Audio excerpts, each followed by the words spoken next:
એમને એવું હતું કે રુદ્ર જયારે અમારા ખેતરમાં આવ્યા ને ત્યારે શરૂઆતમાં આપણા ખેતરની કોઈ મુલાકાત આવે તો આપણે એને ભાઈ તરીકે જ બોલાવવા પડતા હોય. અને પિનલ એને ભાઈ તરીકે બોલાયા છે. એટલે એ સમયે એમને કોઈ એવો વિચાર નતો કે આપણે લગ્ન થશે. પછી મેં છોકરાને અમે મારા વાઈફે બેન એને પસંદ કર્યો કે આ છોકરો આપણા પિનલને લાયક છે. પછી પિનલને નમસ્કાર મિત્રો, સોશિયલ મીડિયાની અંદર એક નવું કોલ રેકોર્ડિંગ વાયરલ થઈ રહ્યું છે. કોલ રેકોર્ડિંગ છે ખેડૂત સેલિબ્રિટી કન્વરજી ઠાકોરનું. વાત જાણે કે કેમ છે કે તેમની દીકરી પિનલની સગાઈ થોડાક દિવસ પહેલા થઈ હતી. આ સગાઈને લઈ સોશિયલ મીડિયાની અંદર ખૂબ મોટો વિવાદ થયો હતો. વિવાદને લઈ વિવાદનો જવાબ આપતા બધી શોખવેટ કરે છે કન્વરજી ઠાકોર. એક ભાઈ જોડે વાતચીત થાય છે અને ખરેખર શું મામલો છે તેની વિગતવાર જેથી કન્વરજી ઠાકોર વાતચીત કરે છે ખેડૂત સેલિબ્રિટી. તો કોલ રેકોર્ડિંગ તમે સાંભળો. કોલ રેકોર્ડિંગ મજા આવે તો વિડીયોને લાઈક, શેર અને સબસ્ક્રાઇબ કરી દેજો. સવાલ ઉઠી રહ્યા છે કે ભાઈ બહેન વિડીયો જે સોશિયલ મીડિયામાં લોકો બનાવીને વાયરલ કરી રહ્યા છે, તો આ બાબતે શું ખુલાસો કરવામાં આવશે? એમને એવું હતું કે રુદ્ર જયારે અમારા ખેતરમાં આવ્યા ને ત્યારે શરૂઆતમાં આપણા ખેતરની કોઈ મુલાકાત આવે તો આપણે એને ભાઈ તરીકે જ બોલાવવા પડતા હોય. અને પિનલ એને ભાઈ તરીકે બોલાયા છે. એટલે એ સમયે એમને કોઈ એવો વિચાર નતો કે આપણે લગ્ન થશે. પછી મેં છોકરાને અમે મારા વાઈફે બેન એને પસંદ કર્યો કે આ છોકરો આપણા પિનલને લાયક છે.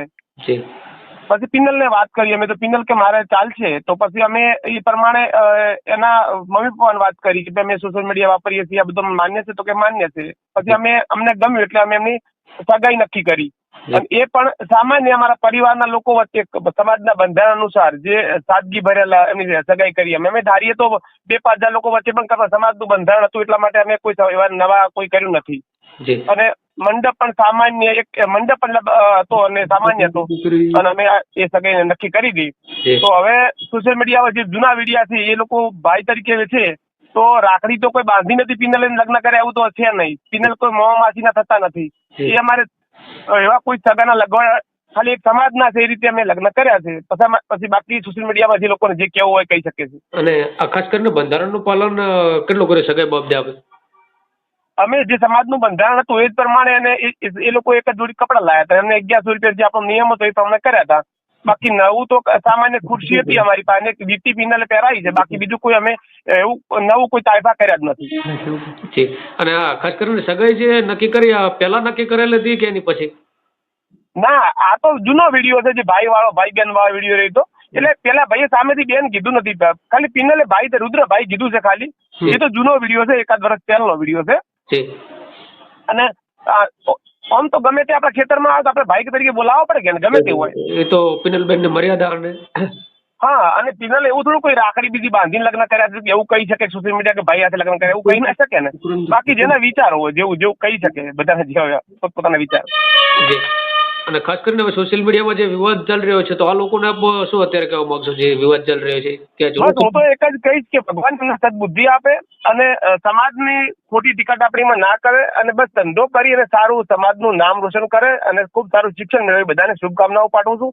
જે લોકો અભિનંદન પાઠવ્યા છે એમનો પણ હું દિલથી ખૂબ ખૂબ આભાર માનું છું.